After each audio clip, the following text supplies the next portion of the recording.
Section 1. At least 8 players shall constitute a team, FP9.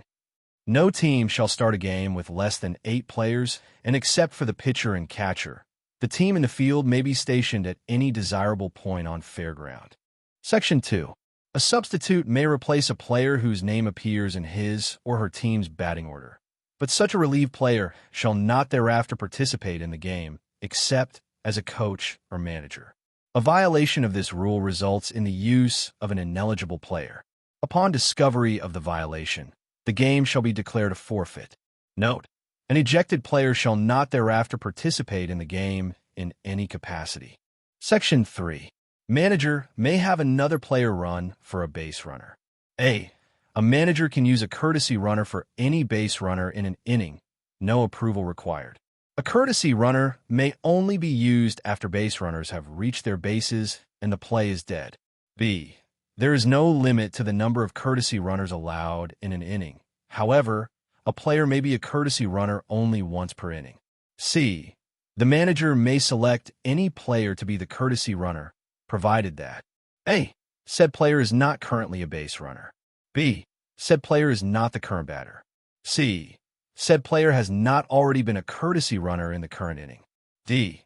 If a courtesy runner is on base when it is his or her turn to bat, an additional out will be awarded to the defensive team. A courtesy runner cannot be requested for a courtesy runner.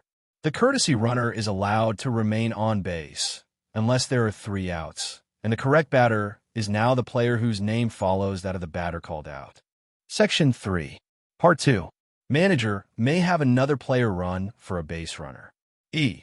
If the same player is used as a courtesy runner more than once in an inning, and the infraction is discovered while the improper runner is still on base, said improper runner shall be immediately replaced by the batter for whom the improper runner was inserted. No further penalty. F. If a courtesy runner is injured and must leave the game, and there are no legal substitutes available, the manager of the opposing team may choose to accept an out for the injured player leaving the base in game, or allow another courtesy runner for the injured player in exchange for an out the next time said injured player leaving the game is scheduled to bat, in accordance with Rule 6, Section 2G. In either case, only 1 out may be obtained for the removed player, and the injured player shall not thereafter participate in the game. G. A player officially becomes a courtesy runner when he or she takes his or her position on the base. Section 4. In relieving a pitcher, the new pitcher shall, unless incapacitated, continue to pitch until the batter then at bat or substitute has either been put out or has reached first, or the side has been retired. Section 5.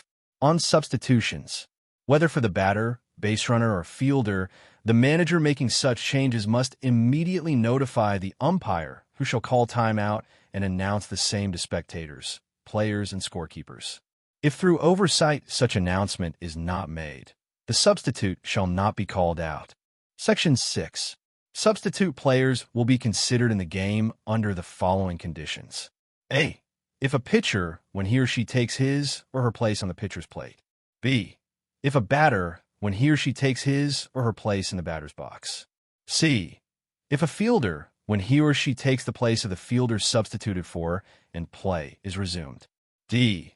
If a runner, when the substitute replaces him or her on the base the runner is holding. Note: failure of a manager or an umpire to make the necessary report and announcement shall not place penalty against the substitute player if such substituted player is considered in the game according to the above conditions. Section 7. The offensive team. A. 2 coaches shall be allowed only, 1 near first base and 1 near third base, who shall always remain within the coach's box. B. There should not be allowed more than 1 offensive conference each inning. Note: any additional requests in each inning shall be denied by the umpire. Section 8. No team member shall at any time, whether from the bench, the coach's box, or on the playing field, or elsewhere, A. Incite or to try to incite, by word or sign, a demonstration by spectators. B. Use language which will in any manner refer to or reflect upon opposing players, an umpire, or any spectator. Penalty: no pitch shall be declared, if appropriate, and a warning issued to the offending team. A repeat of this type of act by a team warned shall result in the offenders being ejected from the game. Section 10. Blood Rule. A player, coach, or official who is bleeding, or who has an open wound, or has blood on his body or clothing, shall be prohibited from participating further in the game until appropriate treatment has been administered. If first aid is required for a player, the player must be immediately removed from the game, unless treatment can be administered in a reasonable amount of time. A player, coach, or official will not be allowed to participate unless A. All bleeding is stopped. B. Any exposed cut/scrape, which has bled, is completely covered. C. Bloody clothing is removed. If you found this video informative, please like and subscribe to the channel to ensure you receive notifications about future rule explanations. Thank you for watching.